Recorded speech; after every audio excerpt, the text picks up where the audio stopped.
Aku akan mengumpulkan dana pendidikan untuk membebaskan bangsaku dari kebodohan, kemiskinan, kesengsaraan, ketertindasan, dan penjajahan melalui pendidikan.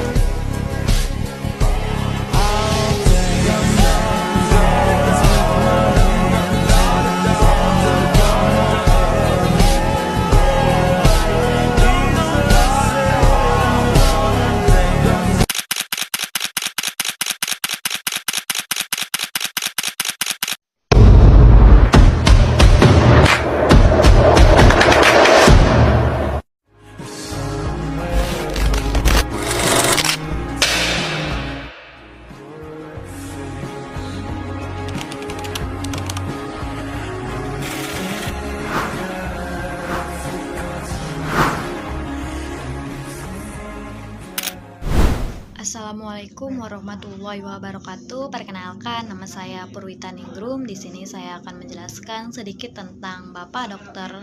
Wahidin Sudirohosodo. Bapak Wahidin lahir pada tanggal 7 Januari 1852 di Jogja, tepatnya di Kecamatan Melati. Bapak Wahidin putra dari Pak Arjo Sudiro dan ia memiliki kakak seorang perempuan. Keluarga Pak Arjo cukup terkenal di desanya, bukan mengenai kekayaan, melainkan karena pendapatnya mengenai pendidikan. Bapak Wahidin terkenal karena perannya dalam organisasi Budi Utomo dan merupakan penggagas utama berdirinya organisasi yang dibentuk oleh pelajar Storia.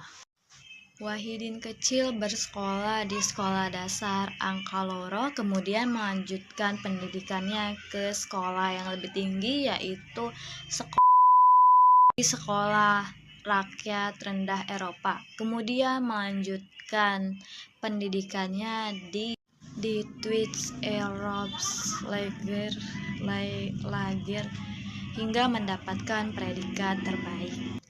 Wahidin remaja masih ingin melanjutkan sekolahnya ke tingkat yang lebih tinggi. Ia melanjutkan sekolahnya di Sekolah Batavia, di Sekolah Dokter Jawa. Karena kepandaiannya, ia diangkat menjadi asisten guru, sehingga ia dapat memperdalam ilmu kedokterannya.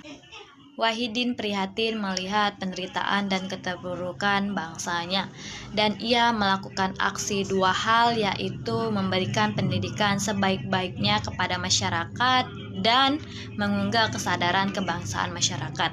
Aksi itu diawali dengan membuat majalah berkala, yaitu Fetno Domila, pada Mei 1895.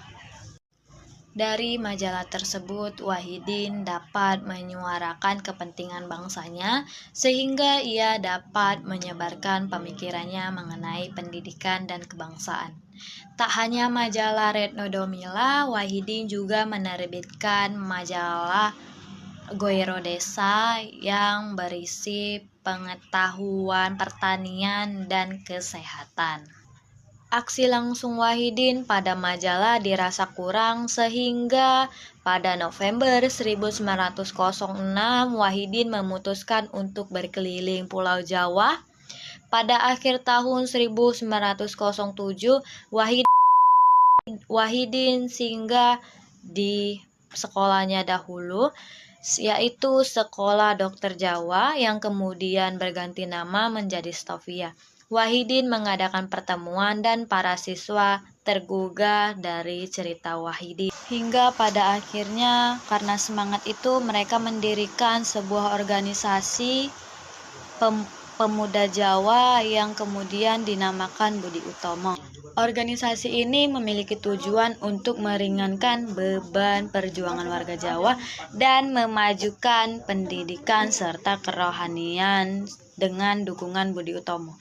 Gagasan lama Wahidin untuk mendirikan lembaga beasiswa itu terus diperjuangkan.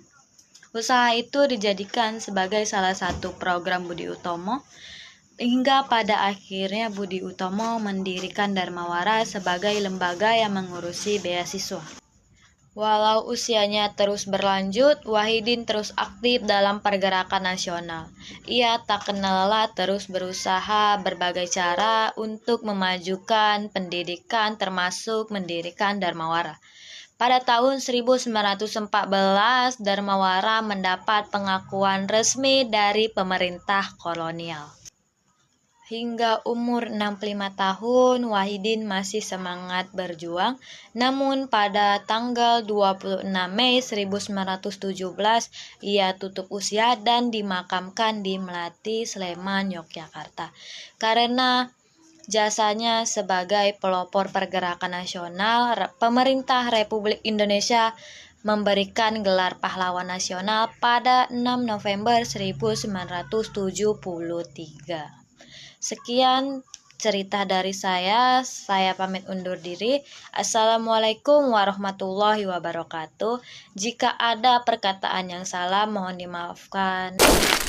Tamatnya sudah.